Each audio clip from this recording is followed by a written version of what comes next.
숨겨진 복지 혜택을 알기 쉽게 전달하는 KGS 복지특파원 김기자입니다. 5월부터 건강보험 관련해서 두 가지 중요한 사항이 있습니다. 5월에 건강보험료를 환급받는 사람도 있지만 추가로 20만원가량 더 내야 하는 사람도 생길 수 있습니다. 이어서 건강보험 체납과 관련된 사항에도 변경점이 있는데요. 건강보험은 대한민국 국민이라면 삶에서 떼어낼 수 없는 것이기 때문에 매우 중요한 소식입니다. 영상 끝까지 확인해 주시면 좋겠습니다. 몰라서 못 받는 복지 혜택 이젠 놓치지 말자. 구독과 좋아요, 알림 설정을 눌러주시면 보다 빠르게 소식을 받아볼 수 있습니다.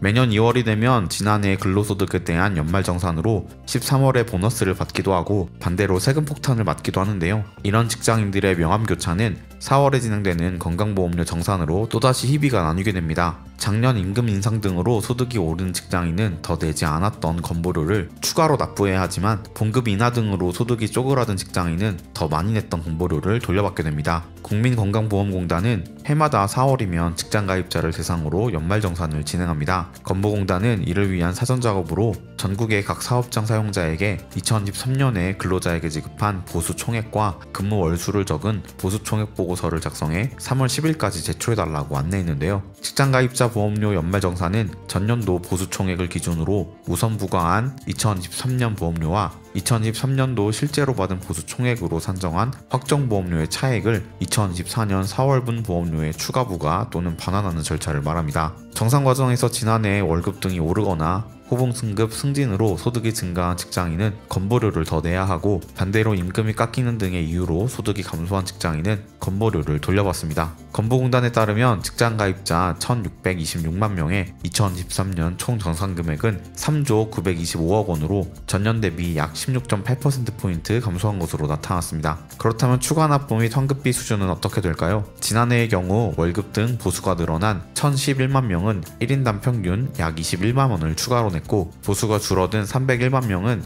1인당 평균 약 10만 원을 돌려받았습니다. 올해 추가 납부자의 1인당 평균 추가 납부 금액은 20만 3,122원으로 작년 대비 1,597원 감소했으며 환급받는 가입자의 1인당 환급액은 13만 4,756원으로 작년 대비 3만 4,264원 증가했습니다. 만약 추가 납부자가 되셨다면 예상하지 못했던 지출이 생긴 것이라 기분이 좋지 않으실 텐데요. 2024년부터 추가 납부는 12회 분할 납부가 가능해서 부담은 어느 정도 줄어들 것으로 예상됩니다. 추가 금액이 월별 보험료의 하한인 9,890원 이상이면 분할 납부가 가능합니다. 다음으로 건강보험료 체납 관련 소식입니다. 건강보험료 체납 시에는 건강보험 혜택을 받지 못합니다. 하지만 취약계층이라면 보험료를 체납했더라도 건강보험 혜택을 받을 수 있는데요. 현행법에 따르면 연간 소득이 100만원 미만이고 재산이 지방세법상 과세표준 기준 100만원 미만인 취약계층은 의료보장을 위해서 예외적으로 건강보험 혜택을 주고 있었습니다. 그러나 보험급여 제한 예외 대상 범위가 너무 좁다는 것을 기준만 봐도 알 수 있죠. 따라서 취약계층의 의료 이용이 제한되고 있는 것이 현실이었습니다.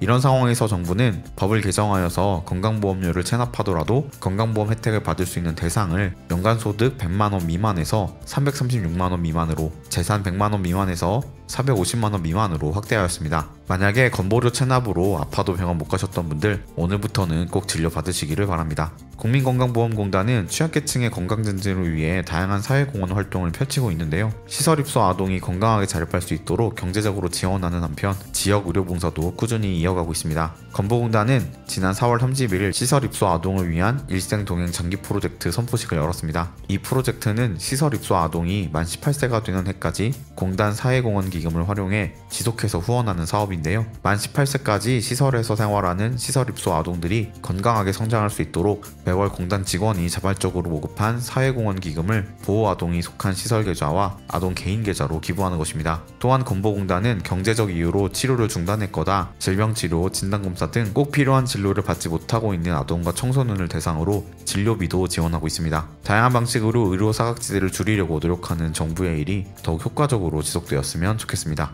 오늘은 5월 달라지는 건강보험 관련 사항을 알아보았습니다. 근로소득 연말정산 이후 얼마지 않아 건보료를 정산하다 보니 추가로 정산보험료를 내야 하는 직장인은 불만을 느낄 수밖에 없을 텐데요. 추가 납부 대상이 되셨다면 올해부터 진행되는 12회 분할 납부를 꼭 이용하셔서 비용 부담을 줄이셨으면 좋겠습니다. 놓치는 혜택이 없도록 숨겨진 정보를 찾아 나서는 복지특파원 저 김기자가 앞으로도 도움되는 소식 전달해드리도록 하겠습니다. 채널 구독과 좋아요, 알림 설정 부탁드리며 더 좋은 정보로 찾아뵙겠습니다. 지금까지 KGS 복지특파원 김기자였습니다.